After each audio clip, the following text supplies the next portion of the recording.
So with the 8+ years that you've been working with diabetic and insulin resistant clients, what have you noticed that are the commonalities or the common factors of what they're going through physically, emotionally, mentally? They're going through all of it.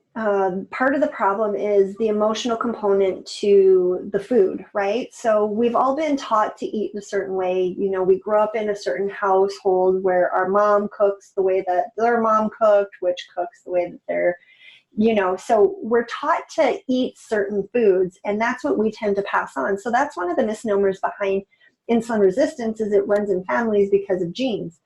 It's not true. It actually runs in families more because of our habits and our lifestyle, more so than genes. There's no diabetic gene. I have the ability to become type 2 diabetic, but I will never allow myself to get there because I've seen firsthand what it does. The last thing I wish on anyone is Alzheimer's. So we have to start changing our relationship to food, but we also have to change our relationship to ourselves, because one thing I see all the time is we self-sabotage. So we're not gracious with ourselves by any means. Specifically related to insulin resistance or diabetes, the problem is they've tried all of these things in the past. They've done 1,000,001 diets. They've exercised. They've hired personal trainers. They're taking the medications. They're cutting down the portion sizes. They've removed certain foods.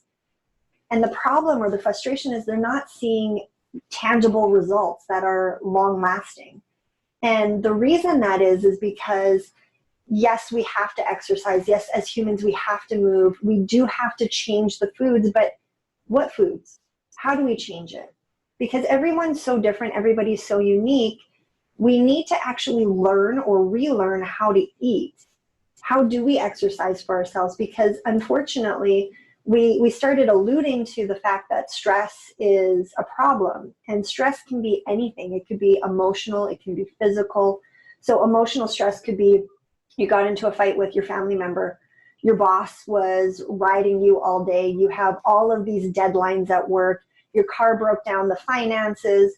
It could be physical stress, like you got into a car accident, or you're exercising with a personal trainer 5 days a week, an hour at a time. Even exercise is stress. Mm-hmm.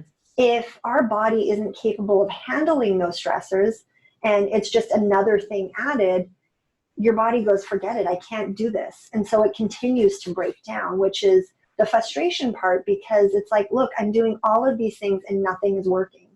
And so then that adds stress. And so it's like, okay, well, what do we do to reduce our stress? How do we make it so that our body can actually start to heal? Because the big thing that I hear over and over again is, I would stick to something if I actually knew it was working. I would stick to something if I could see results. I would stick to something if I felt better. But, you know, depriving myself for a month and seeing no change, why am I going to continue to do that?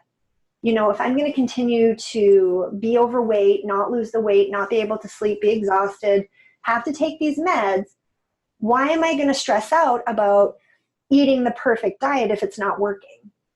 And it's so true. Like, why continue to do something that's not working? Yeah, having hope is everything. The former diets are low fat, low calorie, exercise for 1,000,000 hours a day, kill yourself, deprive yourself. And this is the complete opposite of what you're doing. You're bringing in nutrient dense foods, good fats. You're not like, you're satiated.